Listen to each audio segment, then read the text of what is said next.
আসসালামু আলাইকুম। রহমত, বরকত আর মাগফিরাতের মাস রমজান চলে এসেছে। এই পবিত্র মাসে আল্লাহ সুবহানাহু ওয়া তাআলা তার অগণিত রহমতের দরজা আমাদের জন্য খুলে দেন। চলুন আজ আমরা সবাই মিলে রাসূলুল্লাহ সাল্লাল্লাহু আলাইহি ওয়াসাল্লামের হাদিসের আলোকে রমজানের রোজা অর্থাৎ সিয়ামের গভীরতা আর এর বিশাল মর্যাদা সম্পর্কে জানার চেষ্টা করি। দেখুন, সিয়ামের এই যে বিধান, এটা কিন্তু কোনো নতুন কিছু নয়। স্বয়ং আল্লাহ তাআলা পবিত্র কোরআনে আমাদের বলছেন যে সিয়ামের আসল উদ্দেশ্যই হলো তাকওয়া অর্জন করা। আচ্ছা, এই তাকওয়া জিনিসটা আসলে কি? এটা শুধু ভয় নয়, বরং আল্লাহর প্রতি গভীর ভালোবাসা আর শ্রদ্ধার সাথে তার আদেশ মেনে চলা, আর যা তিনি নিষেধ করেছেন তা থেকে নিজেকে বাঁচিয়ে রাখা। আর এই শক্তিশালী ইবাদতটা কিন্তু আমাদের আগেও অন্যান্য নবীদের উম্মতের উপরও ফরজ করা হয়েছিল। তো চলুন জেনে নেওয়া যাক এই মহান ইবাদতটা আমাদের জন্য কিভাবে নির্ধারিত হলো। ইসলামের ইতিহাসে রমজানের রোজা কিভাবে একটা ফরজ ইবাদত হিসেবে এলো, তার পেছনে একটা সুন্দর প্রেক্ষাপট আছে। চলুন সেই ইতিহাসটা একটু শুনে আসি। ব্যাপারটা কিন্তু শুরু হয়েছিল আশুরার রোজা দিয়ে। ইসলামের একদম প্রথম দিকে মুসলিমরা আশুরার দিনে রোজা রাখতেন। এমনকি জাহিলিয়াতের যুগেও কুরাইশরা এই রোজাটা রাখত। আমাদের নবী মোহাম্মদ সাল্লাল্লাহু আলাইহি ওয়াসাল্লাম নিজেও রাখতেন এবং সাহাবীদের রাখতে বলতেন। কিন্তু তারপর আল্লাহ সুবহানাহু ওয়া তাআলার পক্ষ থেকে এক মহান বিধান এলো, আর পবিত্র রমজান মাসের রোজা ফরজ করা হলো। আর ঠিক তখন থেকেই আশুরার রোজা আর আবশ্যক রইল না, এটা একটা ঐচ্ছিক বা নফল ইবাদতে পরিণত হলো। রাসূলুল্লাহ সাল্লাল্লাহু আলাইহি ওয়াসাল্লাম বলে দিলেন, এখন থেকে যার ইচ্ছে সে আশুরার রোজা রাখবে, যার ইচ্ছে রাখবে না। এভাবেই রমজানের রোজা আমাদের জন্য এক অবশ্য পালনীয় ইবাদত হিসেবে এলো, যা উম্মতে মুহাম্মাদীর জন্য এক বিশেষ রহমত। ইসলামের ৫টি স্তম্ভের মধ্যে সিয়াম যে কতটা গুরুত্বপূর্ণ তা একটা ছোট্ট কিন্তু অসাধারণ ঘটনা শুনলেই বোঝা যায়। একবার এক বেদুইন, যার চুলগুলো ছিল এলোমেলো, তিনি রাসূলুল্লাহ সাল্লাল্লাহু আলাইহি ওয়াসাল্লামের কাছে এসে জিজ্ঞেস করলেন, আল্লাহ আমার উপর দিনে রাতে কি কি ফরজ করেছেন? নবীজি বললেন, ৫ ওয়াক্ত সালাত। লোকটি আবার জানতে চাইলেন, আর রোজা? তিনি বললেন, রমজান মাসের রোজা। ইসলামের অন্যান্য বিধানগুলো জানার পর লোকটি খুব দৃঢ়ভাবে বলল, আল্লাহ যা ফরজ করেছেন আমি এর চেয়ে বেশিও করব না, আবার কমও করব না।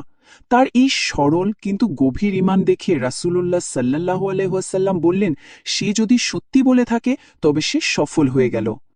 আচ্ছা, রমজান মাস কবে শুরু হবে, কবে শেষ হবে, এ বিষয়টি ইসলাম কতটা সহজ করে দিয়েছে ভাবলে অবাক হতে হয়। রাসূলুল্লাহ সাল্লাল্লাহু আলাইহি ওয়াসাল্লাম আমাদের একদম পরিষ্কার আর সহজ একটা নিয়ম শিখিয়ে দিয়েছেন। তিনি বলেছেন, তোমরা চাঁদ দেখে রোজা শুরু করবে এবং চাঁদ দেখেই রোজা শেষ করবে। আর যদি আকাশ মেঘে ঢাকা থাকে তাহলে শাবান মাস ৩০ দিন পূর্ণ করে নেবে। এই সহজ নিয়মটা আসলেই মুসলিম উম্মার জন্য একটা বিরাট রহমত, যা আমাদের সব রকম জটিলতা থেকে বাঁচিয়ে দিয়েছে। তো আমরা জানলাম রমজানের বিধান কিভাবে এলো, কিন্তু সিয়াম মানে কি শুধু ভোর থেকে সন্ধ্যা পর্যন্ত না খেয়ে থাকা? মোটেই না। এর একটা গভীর আধ্যাত্মিক দিক আছে, যা আমাদের আত্মাকে পরিশুদ্ধ করে তোলে। চলুন এবার আমরা সিয়ামের সেই ভেতরের তাৎপর্যটা একটু বোঝার চেষ্টা করি। রাসূলুল্লাহ সাল্লাল্লাহু আলাইহি ওয়াসাল্লাম একটা খুবই শক্তিশালী শব্দ ব্যবহার করেছেন। তিনি বলেছেন, আস-সাওমু জুন্নাহ, মানে হলো সিয়াম একটি ঢাল। একটু চিন্তা করুন তো, একটা ঢাল কি কাজ করে? একজন যোদ্ধাকে শত্রুর তীর বা তরবারির আঘাত থেকে বাঁচায়, তাই না? ঠিক সেভাবেই সিয়াম একজন মুমিনকে শয়তানের ওয়াসওয়াসা আর সব ধরনের পাপ কাজ থেকে রক্ষা করে। এটা শুধু জাহান্নামের আগুন থেকেই ঢাল নয়, বরং এই দুনিয়ার সব খারাপ কাজ, খারাপ চিন্তা আর প্রবৃত্তির তাড়না থেকেও এক মজবুত সুরক্ষা বর্ম। কিন্তু এই ঢালটা ঠিক কি কি থেকে আমাদের বাঁচায়?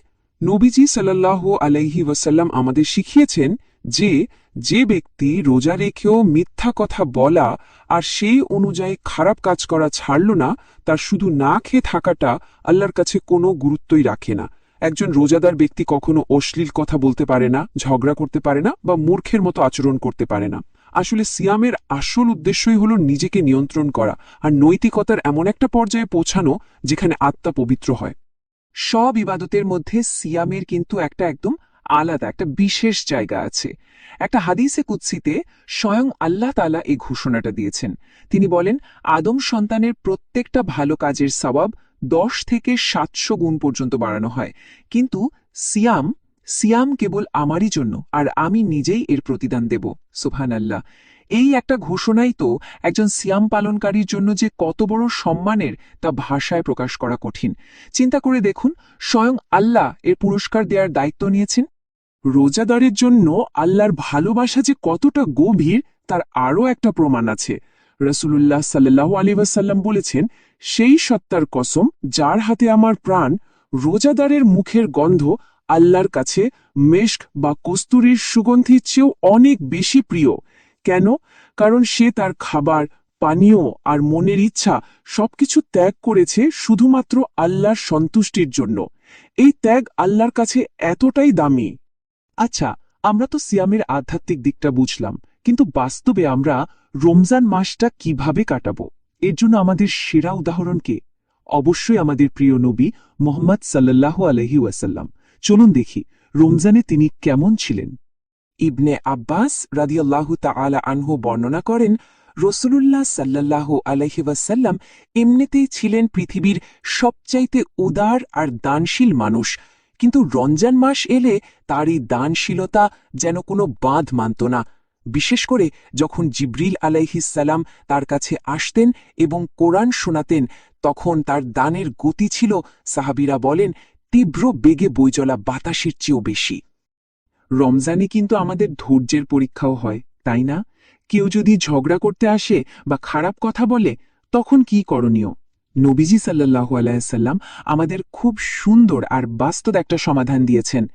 তিনি বলেছেন, যদি কেউ ঝগড়া করতে আসে বা গালি দেয়, রোজাদার যেন কোনো বিবাদে না গিয়ে শান্তভাবে 2 বার বলে, আমি একজন রোজাদার, আমি একজন রোজাদার। এটা শুধু অন্যকে শান্ত করার জন্যই না, বরং নিজেকেও বারবার মনে করিয়ে দেওয়া যে আমি আমার রবের জন্য এক পবিত্র ইবাদতের মধ্যে আছি। এত কষ্ট, এত ত্যাগ, এত সাধনা, এর বিনিময়ে পরম করুণাময় আল্লাহ আমাদের জন্য কি রেখেছেন? চলুন এবার আমরা সিয়াম পালনকারীর জন্য যে অসাধারণ পুরস্কারগুলো অপেক্ষা করছে সেগুলো সম্পর্কে জানি। রাসূলুল্লাহ সাল্লাল্লাহু আলাইহি ওয়াসাল্লাম বলেছেন, রোজাদারের জন্য 2টা বিশেষ খুশির মুহূর্ত আছে, একটা এই দুনিয়াতেই আর আরেকটা আখিরাতে। প্রথমটা হলো ইফতারের সময়। সারা দিন সংযমের পর আল্লাহর নেয়ামত পেয়ে যে একটা প্রশান্তি আর আনন্দ হয়, সেটার অনুভূতি অন্যরকম। আর দ্বিতীয় এবং সবচেয়ে বড় আনন্দটা হবে পরকালে, যখন সে তার রবের সাথে দেখা করবে এবং নিজের রোজার প্রতিদান দেখে তার অন্তরটা খুশিতে ভরে যাবে। জান্নাতে তো অনেকগুলো দরজা আছে, তাই না? কিন্তু তার মধ্যে একটা স্পেশাল গেট আছে শুধুমাত্র রোজাদারদের জন্য। এই দরজাটার নাম হলো আর রাইয়ান, যার মানে হলো তৃষ্ণা নিবারণকারী। রাসূলুল্লাহ সাল্লাল্লাহু আলাইহি ওয়াসাল্লাম বলেছেন, এই বিশেষ দরজা দিয়ে কেবল রোজাদাররাই প্রবেশ করবে, আর কেউ না। আর যখন তারা সবাই প্রবেশ করে ফেলবে, দরজাটা চিরদিনের জন্য বন্ধ করে দেওয়া হবে। একদিন রাসূলুল্লাহ সাল্লাল্লাহু আলাইহি ওয়াসাল্লাম সাহাবীদের সাথে কথা বলছিলেন। তিনি বলছিলেন, জান্নাতের বিভিন্ন দরজা দিয়ে বিভিন্ন ইবাদতকারীকে ডাকা হবে, যেমন সালাত আদায়কারীকে বাবুস সালাত থেকে আর সিয়াম পালনকারীকে বাবুস রাইয়ান থেকে। এই কথাগুলো শুনে আবু বকর রাদিয়াল্লাহু তাআলা আনহু খুব আগ্রহ নিয়ে বিনয়ের সাথে জিজ্ঞেস করলেন, হে আল্লাহর রাসূল, আমার বাবা মা আপনার উপর কুরবান হোক, এমন কি কেউ থাকবে যাকে এই সবগুলো দরজা থেকে ডাকা হবে? আবু বকর রাদিয়াল্লাহু তাআলা আনহুর এই আকুল প্রশ্নের উত্তরে নবীজি সাল্লাল্লাহু আলাইহি ওয়াসাল্লাম যা বললেন তা ছিল অসাধারণ এক সুসংবাদ। তিনি খুব স্নেহমাখা কণ্ঠে বললেন, হ্যাঁ, এমনও লোক থাকবে, আর আমি আশা করি তুমি তাদেরই একজন হবে। ভাবুন তো, এটা আবু বকর রাদিয়াল্লাহু তাআলা আনহুর জন্য কত বড় একটা সুসংবাদ ছিল, আর আমাদের সবার জন্য এটা এক বিশাল অনুপ্রেরণা। এবং সবকিছুর শেষে সিয়ামের সবচেয়ে বড়, সবচেয়ে চূড়ান্ত পুরস্কারটা কি জানেন? নবীজি সাল্লাল্লাহু আলাইহি ওয়াসাল্লাম বলেছেন, যে ব্যক্তি পূর্ণ ঈমানের সাথে এবং কেবল আল্লাহর কাছ থেকে পুরস্কার পাওয়ার আশায় রমজান মাসে রোজা রাখবে, তার অতীতের সমস্ত গুনাহ ক্ষমা করে দেয়া হবে। সুবহানাল্লাহ! এর চেয়ে বড় পাওয়া, এর চেয়ে বড় সফলতা আর কি হতে পারে বলুন? এই যে একটা মাস ধরে আমরা সংযম শিখলাম, ধৈর্য ধরলাম, দানশীল হলাম, তাকওয়া অর্জনের চেষ্টা করলাম, এই শিক্ষাগুলো কি শুধু রমজানেই থেকে যাবে, নাকি এই মাসের অর্জন করা আধ্যাত্মিক শক্তি দিয়ে আমরা আমাদের বাকি 11টা মাসকেও সুন্দর করে তুলব?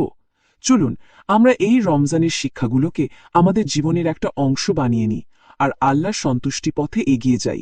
আল্লাহ আমাদের সবাইকে কবুল করুন। আমিন।